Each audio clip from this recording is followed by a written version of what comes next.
আজকে আমাদের শামশেরগঞ্জ ব্লকের যারা মাধ্যমিক এবং উচ্চ মাধ্যমিক পরীক্ষার্থী এবং যারা আজকে সম্বোধনা দেওয়া হলো তাদের মাধ্যমিক ও উচ্চ মাধ্যমিকে যারা টপ 10 শামশেরগঞ্জ ব্লকের মধ্যে তারা সকলকে আমরা একটা সম্বোধনা দেওয়া হলো এবং তাদের সফলতার জন্য আগামী ভবিষ্যতের জন্য অনেক শুভেচ্ছা বার্তা দিয়েছি আমরা এবং তাদের অভিভাবক এবং সকল শিক্ষক সকলকে ডেকেছিলাম আমরা সকলকে ডেকে আমরা তাদেরকে সম্মান এবং সম্বোধনা জানাবো।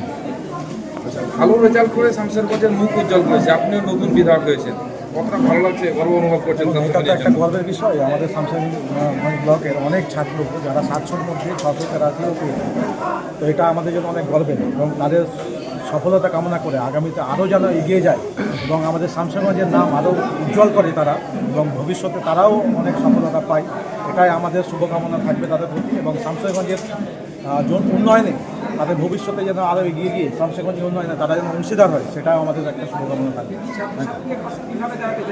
অবশ্যই আমরা সকল ছাত্রছাত্রীকে বলেছি আমি একজন বিধায়ক হিসাবেও এবং ব্যক্তিগত হিসাবে কেউ যদি ছাত্রছাত্রীরা সেটাও আমাকে প্রয়োজন মনে করে আমি সকলের পাশে।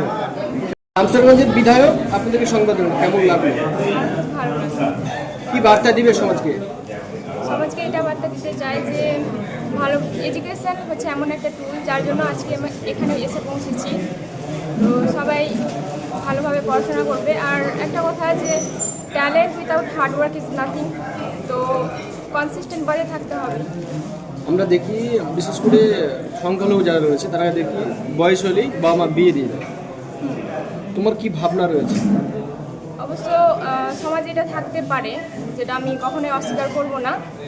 তবে আমার মনে হয় যে এটা মানে যে সমাজে রয়েছে যে না মেয়েদের বেশি পড়ানো যাবে না, এটা কখনোই উচিত নয়। কারণ একটা মেয়ে যেমন একজন মুখ্যমন্ত্রী হতে পারে, তো অবশ্যই আমি চাইবো যে সবসময় মেয়েরা এগিয়ে থাকে। কি ইচ্ছে রয়েছে তোমার? সত্যি বলতে একজন সেলফ ইন্ডিপেন্ডেন্ট ওম্যান হতে চাই এবং পরবর্তীতে WBCS পরীক্ষা দেওয়ার ইচ্ছা আছে।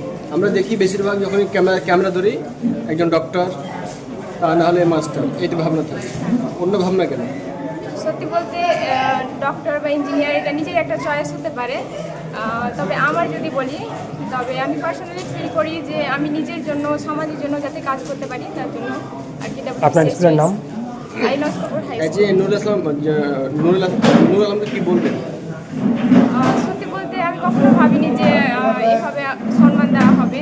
তিনি এভাবে ডাকলেন, এত সুন্দরভাবে সম্মান দিলেন, সত্যি একটা আনন্দের বিষয় এবং সত্যি ভালো লাগছে। তোমার নাম? আমার নাম রোজিনা খাতুন। বাড়ি? বাড়ি Kamalpur. School? School Alipur high school.